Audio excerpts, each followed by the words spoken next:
Hello, this is Dr. Clare Steffen, and I'm here today with Denny and Michael Jenkins, and we're going to talk about message music.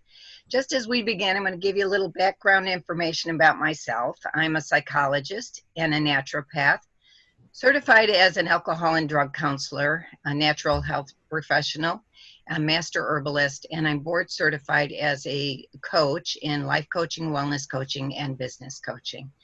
And I'm so glad to have you guys here today. And we're going to talk a little bit about our shared interest in message music and how we found one another. How are you guys doing today? Pretty good? Blessed. Another day. We are blessed to be here. Yeah, there you go. And I was thinking the same thing as I got up this morning. Yeah, and so I'll just share, briefly how we found each other. Cross country, you folks on the east side and me on the west side of the United States, both have an interest in promoting message music. And through the, blessings of Facebook, we found one another. I have a group out there called Message Music, Connecting Culture and Social Change. And so that's kind of the venue that I always look at message music through. And then tell us briefly about how you guys look at message music. Okay, my brother. Well, basically, our musical roots are gospel. Our father sang in a quartet group for nearly 40 years. So we were raised around message music. But gospel music. Yeah. And as we grew up and were influenced by the music of the times, let's say the 60s and the 70s, the 80s, the 90s, basically it was R&B and progressive jazz, little rock and roll. And for Denny, personally, I took a creative writing course when I was in high school, in my 11th and 12th grade years. And writing was my strength. So I used to write poetry. I don't say used to because I still do. But I began writing poetry through a workshop. And I started to pay more attention to the lyrics in the songs that I was listening to. Now, when we were young, it was just about dancing and having a good time. But in my 12th grade year in high school, I started getting into metaphysics. And I wanted to study world religion because of our gospel roots and being raised in the Baptist church. It was about the way we were taught. It was about God divinely directing our lives. In spite of what we saw with our eyes, our parents tried to get us to understand, again, like through the church and through their interpretation, that there was more to this world than meets the eye. So yeah, that's amazing. When I'm listening to you again, how much we have in common. Wow. I was raised in Chicago and also raised with music from the church. My mother was a musician, and she played organ and she played violin and piano, and she sang. And I've been writing poetry since I was a child, and have always had a fascination with the lyrics. And as I mentioned earlier, the impact on social change, having grown up, as a young child in the 60s in Chicago and experiencing race riots and the National Guard coming into our city and the shutdown of the city, and just the struggles that you have in an urban area, so influenced me to look at people and, the common needs that we have as human beings. Yeah. So another thing that we share is the idea that message music is multifaceted in its roots. You've mentioned gospel and spiritual, and we have that shared interest in soul and R&B.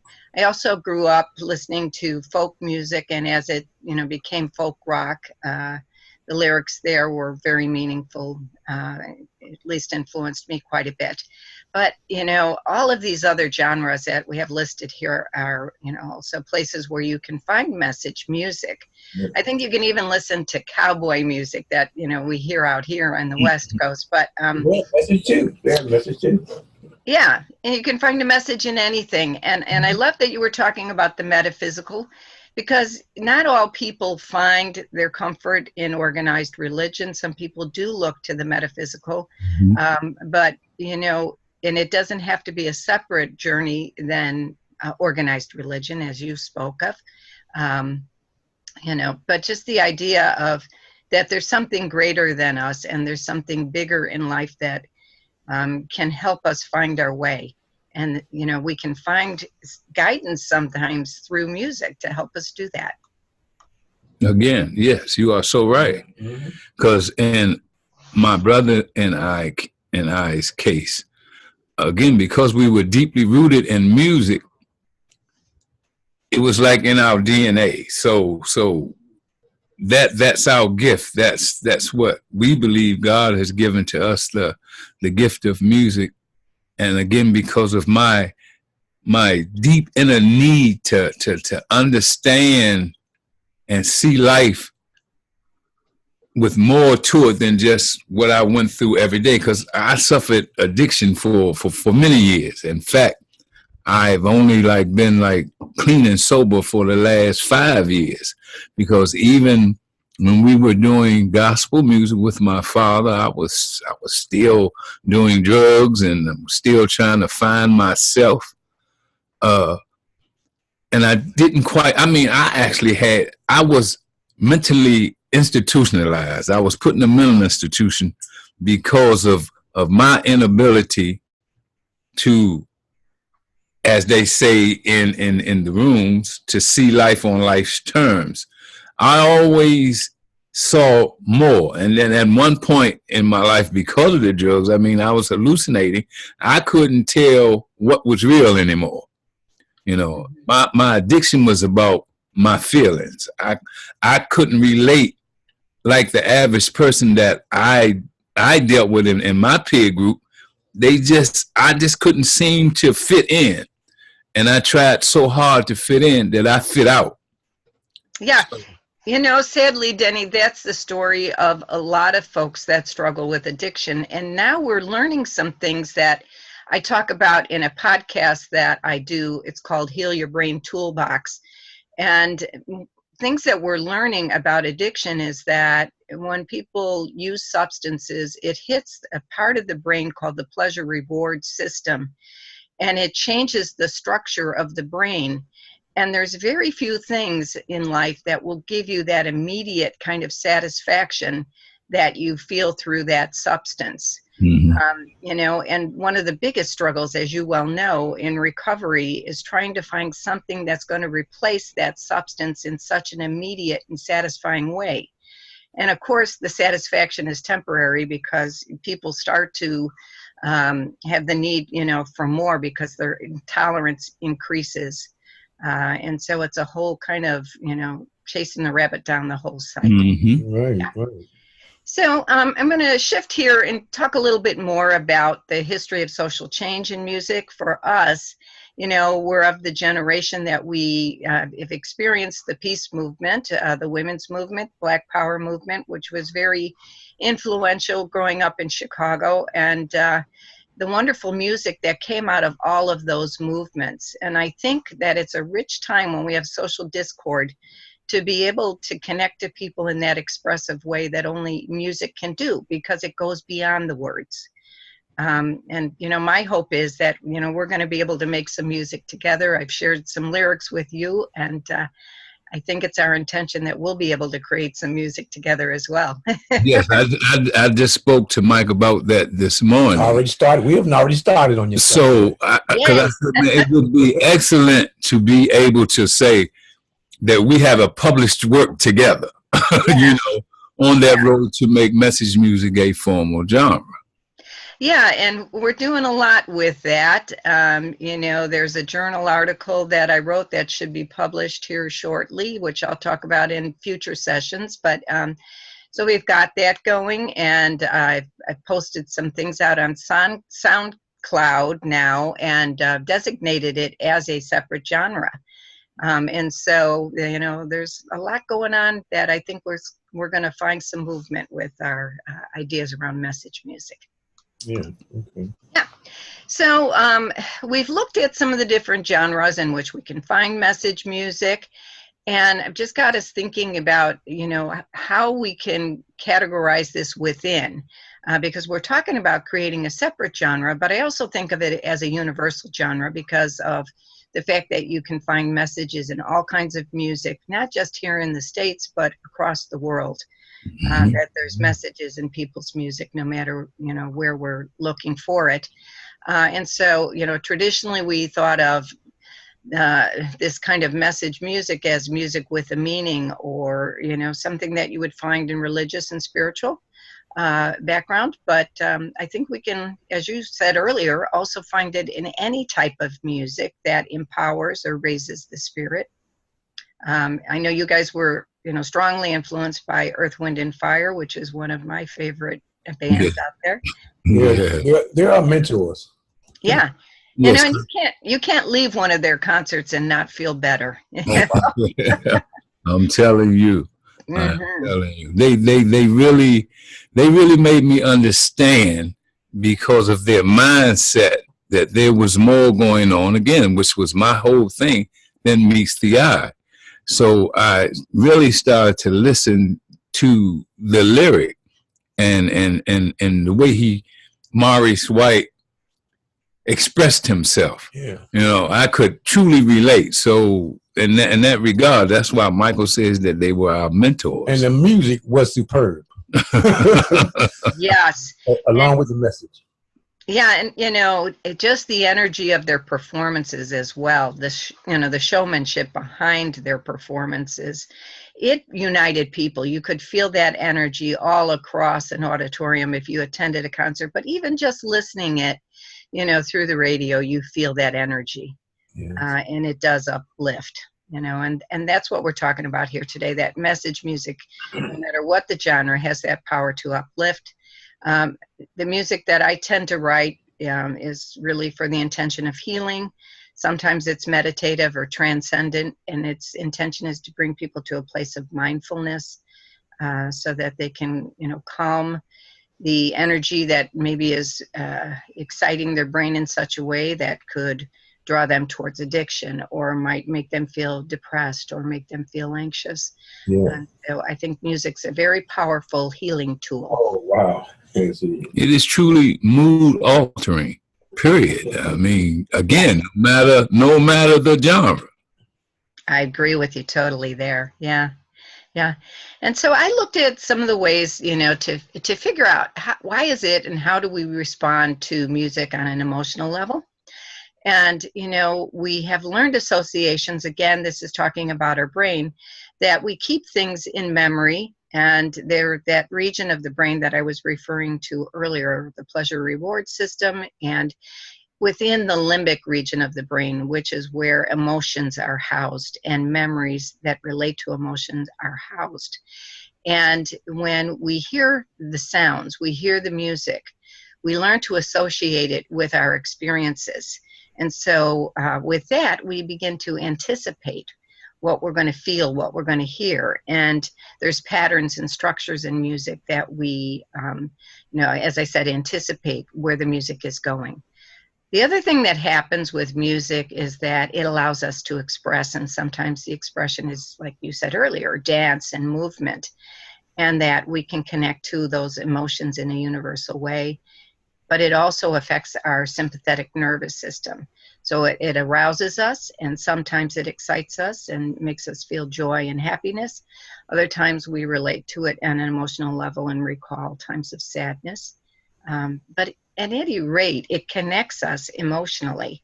And so when you look at all of these different ways we feel music, the top two are talking about learning, and the bottom two are talking about more of a universal response pattern, that no matter what part of the world where that music is heard, whatever type of music it is, there's a shared experience going on. Yes, because I was always amazed because, again, I've referenced Earth, Wind, and Fire. No matter where they went in the world, you can see the audience response. You can see that they actually felt the music, you know.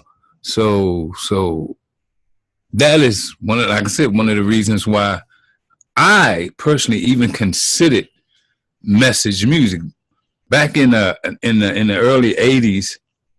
When we were making music, I mean, we were in our own little bands doing, local stuff.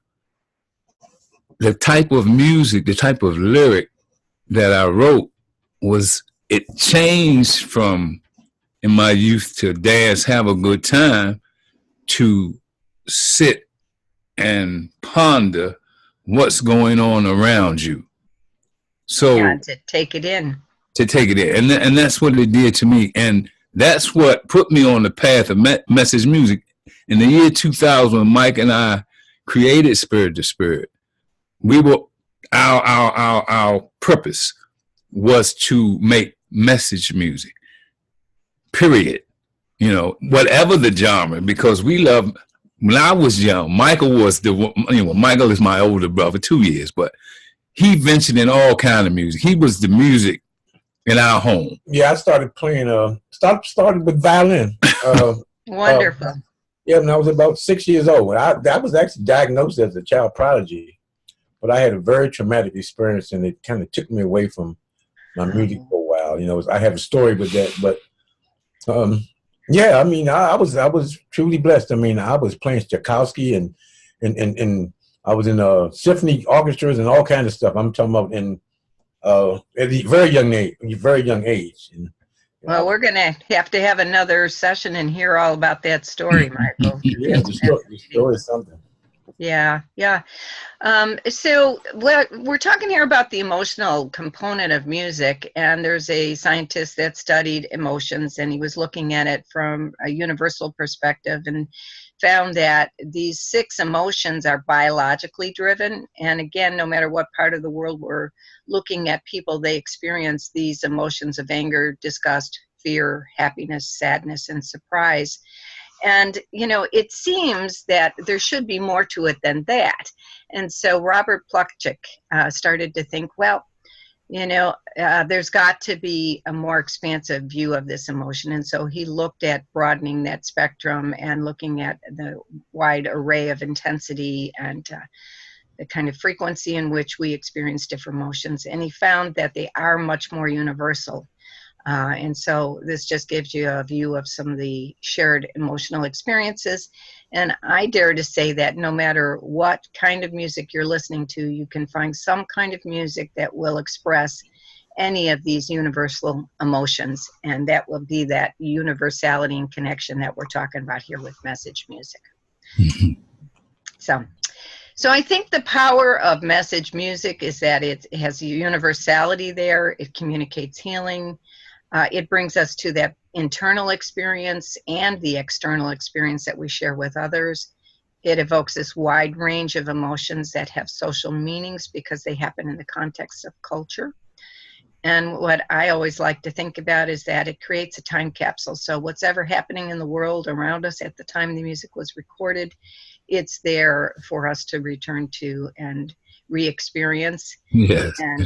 Yeah, and it allows us to transcend our situations, like we were talking about, the different movements within our lifetime, that music helped people have a different vision to see that we could heal, that we could have something better in our lives than the strife and the, kind of rioting and arguing that was going on. So it could bring people together. Yes, because we did grow up in turbulent times, Sure did, yeah. With the race thing, things being so unequal. Yes, absolutely.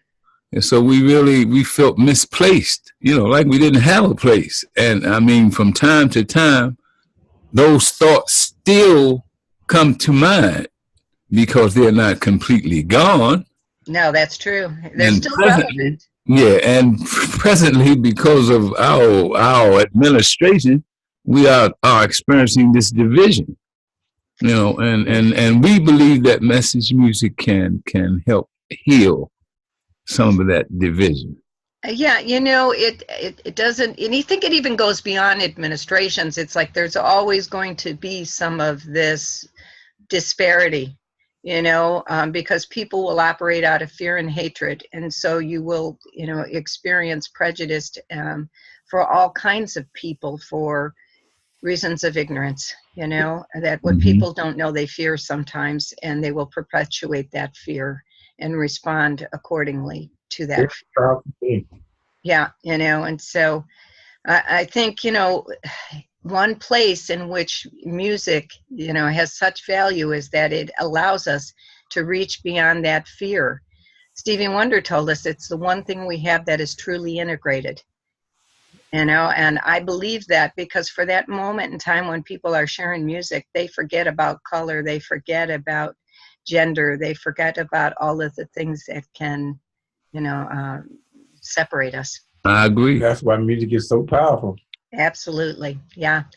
So where do we find the meaning in the music? Music brings us together in terms of rituals and ceremonies and life events, social happenings, but it transports us, and it helps us find that connection to personal meaning, and so if we're experiencing loss or traumatic events, it can help us heal that. It allows us to be more flexible and adaptive, goes beyond the isolation and loneliness we can feel, crosses cultural boundaries, age boundaries, social boundaries, connects us globally, and unites us as one. So, what you just said there, Michael, how powerful music is. And by the way, you're seeing on the screen here the name Michael Jenkins, but you're seeing Denny in front of the screen. Michael's off to the side, and you're hearing Michael's voice. Yes, this is your group here, Spirit to Spirit. So tell us a little bit about that, if you would, guys. That's our logo. Our colors are red, black, and white. We haven't really never attributed those colors to anything, but I did do some research on colors, and those three colors, they actually invoke positivity. Okay, and the circles and the two in it. If you notice, we use the number 2 instead of TO, because we wanted to let you know that that's what it is. It's spirit to spirit. That's our logo. Yeah, it's a really nice logo, and we're talking about your music here today and how you came to message music early on. It's always been a part of your music. I think that we can both agree that message music is something that's always been there. It's a title that we both like. It's not necessarily something we can claim, other than being supporters and innovators of promoting it, for the idea of its capacity to enrich lives, empower, to heal, and inspire. Exactly. Yeah, and so I loved this quote here, from you, Denny, and it talks about message music and its connection to spirit. Anything here that you want to talk about? Well, I don't have it directly in front of me. Michael has the monitor. Okay, so do you want me to talk about what's on the screen for a minute? Yes. Please. Yeah, so what you said is that message music is about connecting spiritually. It's realizing without doubt we are more alike than are different. It's about seeing a little of everyone in everyone.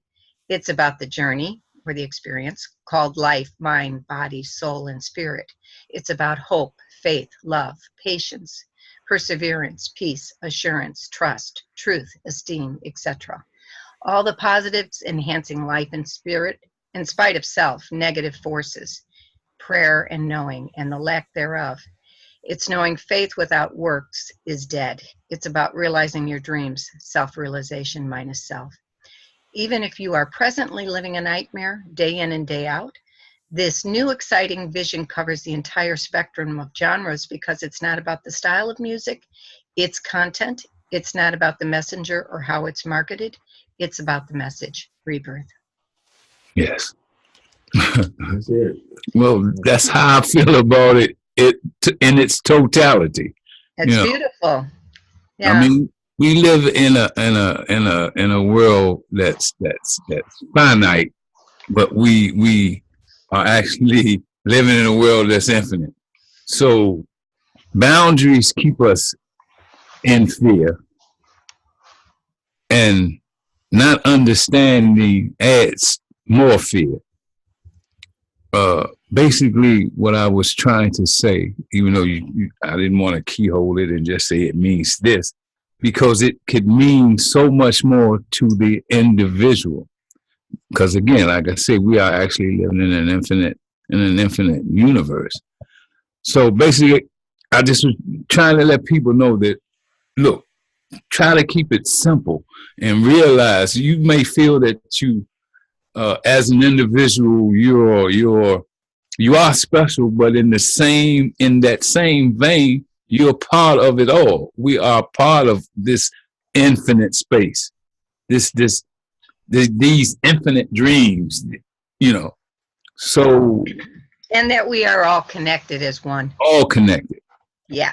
I'm going to move us along because in the interest of time, now this is my takeaway from it that I just think is beautiful. We are more alike than different. And I always remember your words, excuse me, about that. And that is, I think, the underlying message of message music. Yes. I have to get some water here for a second. So if you'd keep talking for a second. I have my cup of coffee right here. So something warm going down my throat. So. Yeah, there we go. I'm back. And so I'm not going to read this all because in the interest of time, our meeting only lasts so long today. But, basically that music communicates a way for us to, transcend upon our feelings, our struggles, and to rise above that. And that it has this function of healing. I think I've said it pretty well earlier, and that it evokes this range of emotions, and that music unites us in that way, and we share the experience through the music, and that we rise above differences and judgments and criticisms, and we come to a place of acceptance. Yeah. It's inspirational, it's uplifting, it's, all of the different categories of music will help us find that message music that has that social value and historical value. And I think by being able to call it message music simply, we're going to recognize a contribution to music, social experience, social change, and cultural purpose and meaning. And so I think people are going to like this, and it's something that's going to draw us together from the healing perspective. Oftentimes in allopathic medicine, westernized medicine, we focus on sickness and diagnosis and what's wrong with the person.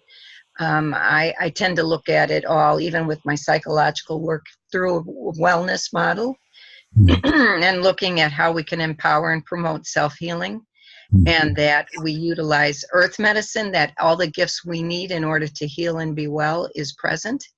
If we're mindful about using those resources and not overusing them, we have abundance, Mm-hmm. And part of that abundance is the message music, and that creating this new genre allows us in the purest form to acknowledge the wellness that's around us. I concur. Yeah, thank you. I believe. Well, thank you very much. See, this is it. We're like-minded. This is the cover to one of my CDs called Earth Healing's Medicine, and it is influenced by the percussion sounds of Native American, which, preferably is called Indian culture. And, I speak to what I was just talking about there, that we have all of the secrets of healing within the earth. And when we connect to the earth and to one another in a universal way, we can heal, and we can use that vision to unite. And some of that music is available, out there on SoundCloud and various places, which we'll talk about in a little while. This one, Angelic Awakenings, is another CD. It came about because I was helping a woman publish a book who unfortunately had a stroke while she was on the chiropractic table. She was 38 years of age. They expected her to die. She was on life support. They removed her life support, and she came back. And, she was a very different person as a result of it, but she had been an engineer. And after this experience, this life-altering experience, she became a very creative person. She wrote this book, and she said that the book came to her through her visits from her angels. She would just write, and she attributed it to that, like you said, metaphysical experience. Mm-hmm. And for me, I wanted to compliment her book, but also I had experienced a number of losses in my life. Tragically, I had a niece that was killed in a car accident who I was very close with. And shortly before that, my father had passed, who was the, kind of the glue of the family. And sometime thereafter, my mother passed. So I had all these losses. And I think, sometimes music comes to us as a gift. I received it intuitively. Mm-hmm. And, I don't write notation. I just kind of receive music through the lyrics, and then I write the music in working in concert with musicians, who are able to do all of that. Michael, you cut the sound. I can't hear. Oh, okay. Well, I'll keep talking until Michael gets that back on. I was fortunate, and I worked with Gary Laoza, who was the sound engineer for the band Styx. I worked with a wonderful musical arranger and wonderful vocalist, Sandy Haynes. So that's Angelic Awakenings. My music, that is message music. We got a little bit going on in the background here, so I'm just going to keep talking over that. Sorry for that distraction. There you go, Claire. I'm back. You're back? Okay. Okay, so I was talking about my music, Angelic Awakenings, and so we're going to move on here, and this is your music, Spirit to Spirit message music, and this is, just something I want to talk about, the ministry, and that you folks founded a nonprofit organization to promote the vision of message music. Yes. And how you see Spirit to Spirit as this approach to the ministry through the music, that you're advocates and innovators of this new genre of message music, and that it's a platform for that ministry, so how did that come about? And tell us briefly about that. Well, it was like this. We, again, which goes back to our gospel roots, we had our differences with religion and the church because of our upbringing and what we were beginning to see what was happening in the church, the division that was happening in the church. We believed that ministry was about helping others, not just the less fortunate, but the ones that were like the Pharisees. They thought they had it. They knew what they were doing, and their teachings were teaching misunderstanding. What we wanted to do in ministry is include everybody. It was about partnerships. That's what gave us the idea of ministry. It is through partnerships, when people come together, when they unite toward a cause, preferably a humanitarian cause, that they not only help others heal, they help heal themselves. So it's all about partnerships. Yeah, and having a nonprofit allows that support to come from the community for the ministry work. I think you're going to find that there's a lot of people too that became disillusioned with various organized religions, and thus the formation of new world religions. That there are people who are looking for something that is a message beyond the four walls of a church, that you can find that spirit in nature, you can find it in a community, you can find it with each other, and that we all need healing. Yes, indeed, because we were taught that through religion, Mike and myself anyway, that the church was essential. You could not meet God, you could not have Jesus in your life unless you were associated or connected to a church. And a lot of folks have been brought up with that belief, and there is a place for it, obviously. It doesn't work for everybody, and so we need to be able to have other means of expression to connect spiritually. And indeed. So that's spirit to spirit, right? That's what it's about. Yeah. connecting spiritually. Yeah.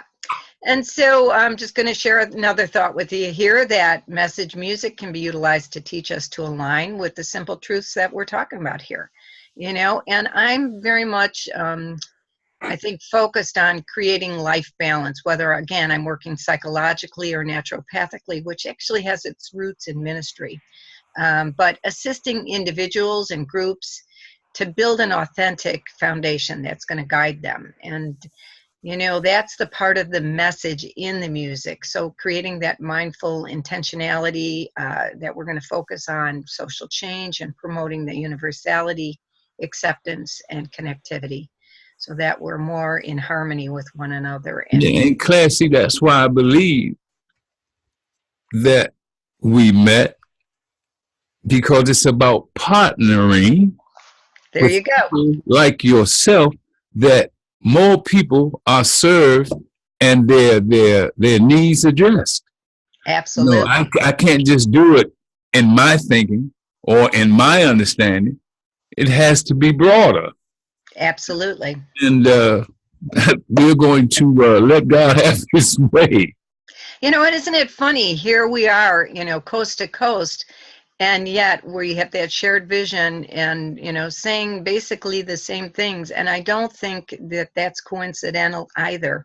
I do think it's synchronicity of thought, and so, we share that vision, and it goes beyond culture, which sometimes has very linear concepts, of time. And what I've learned from working in different cultures, and, I've worked in Indian health, I've worked with folks that came in, from the projects of Chicago to come see me, that had to sometimes come on buses to come to get assistance. I've worked just about in every location you can think of. I worked with veterans that were re-entering, Vietnam era veterans, who had a lot of trauma. Mm-hmm. So blessed to have worked with them, because I've learned so much through their experiences. I've worked in the courts with families in trauma. And, sometimes we look at time in a very discrete way, but the earth doesn't heal us in that way. And we have to look at, the continuum of emotions we feel, and, not just focus on the functional behavior as if, that's how we measure health. We have to look at it in terms of the shared experience as well. Well, that's why I believe it is so important that we work together, because you bring your area of expertise into what we do and what we know. There's an expansion happening right now. Yeah. And I think we have such an appreciation of the gifts that each of us have, and how we can work together to bring this to other people, to inspire, and to promote that. And so I think the other thing that music does for us is that it's symbolic. And so when we think and we feel the music, as I said earlier, it evokes emotions that are, deep in the recesses of our brain. And we see this in a very symbolic way. And, it creates these mental images and ways of perceiving, that we align with. And we can use music to change.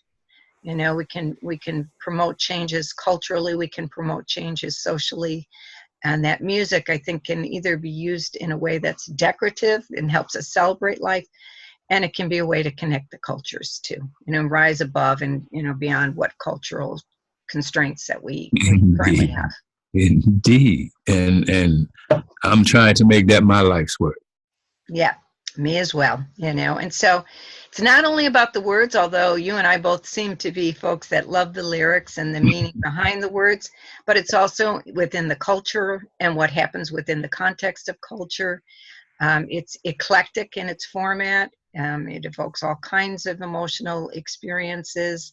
It's not linear, I wanted to ask you a question. Is culture developed by the power of the word? Because without communication of some kind, I say word because those who can speak, those who can hear, I know there are those who cannot. Yes. But for those who can, does not the ability to communicate through words help develop culture. Absolutely. Because, the words happen within the context of cultures. So the meaning of what those words portray is defined by the culture.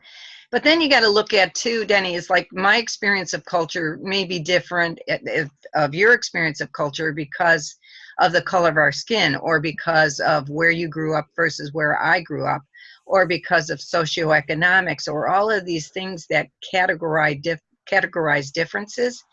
And, that's why I love what you said, that we're more alike than different.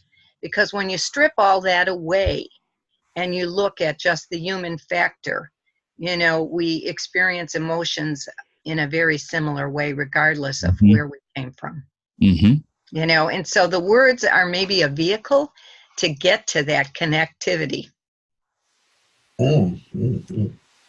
Just something to think about. Yeah, I get you. Yeah, I'm not saying the words aren't important. I'm just saying that there's a message even beyond those words that is bigger than you and I. I agree. Yeah. I agree. Yeah, so it's not any one genre. It's universal. It's found, in many places across space and time. It's a collective voice of healing, empowerment. It has that universal message. And since we're in a global world, we, can use it in a very powerful way, and we're just suggesting that by putting a label on it, that it's a separate genre, that it acknowledges a movement to collectively unite, empower. Oh, right. Yeah. Then I have a question for you, Claire. Yeah. Why isn't there an official genre called message music? Until we came along to try and promote it. I don't know why. Because I think it's just nobody has really thought about it that way. You have the most stupid named genres I've heard of. Dirty South, Chicken Bobo. I mean, they got all kind of crazy names for official genres. Which actually made us question, how do you actually create a formal genre? I'm just combobulated with the whole thing myself. Yeah.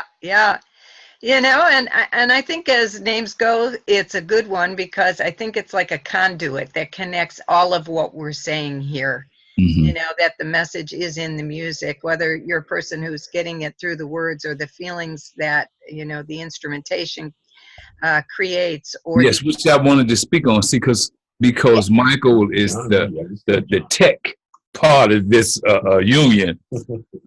He always speaks to me about musical frequencies. There you go. To the brain. That's right. And we try to approach the music that way. So that's part of. And that's so, there you go. That is something that is universal. That frequency, that energy is received universally. And it goes beyond the music itself. It goes beyond the words. It is something, that reaches that part of the brain that's experienced universally. I believe it reaches the soul too. Yep, absolutely. And sometimes we could have another discussion about the difference between, the brain and the mind. Some people don't even think that we have a mind, but I happen to be one of those people who think we do. I think it's the abstraction. That is another subject. Our beings, so anyway, and so music is integrative. It has that intentionality for healing. It advances that recognition of the marriage of music and social message that unites us, connects us in an accepting and universal way. Well, I got a trite statement for that. That trite statement where they said music soothes the savage beast? Yes. That is for real. I mean, that saying in itself that's for real. I agree with you totally. Yeah, because you could see people being very angry, and they can use music to kind of soothe. I've worked with adolescents who, found comfort in metal music that was very loud and, very angry music. For a space and time, it had its purpose to help them express the rage that was inside of them. Don't want to necessarily keep them at that intensity, but it had a purpose. Yeah. So anyway, message music represents cultural changes that are occurring globally. You know, people of all nations, we all want to have purpose and meaning in our life. All people long for acceptance, forgiveness, and love as a path to healing. I think it's paramount to healing trauma and loss. People feel empowered when they make healthy choices. There's the subliminal and meta messages that empower us that are in the lyrics of song that you were talking about earlier. And we also have theme music that, you know, brings people together, like in sports arenas. You know, there's themed music there, you know. Yes. We raise our voices in song collectively when there's something occurring socially that brings us together. It brings about universal consciousness, that spirit of oneness that I'm talking about, that we're all worthy of love.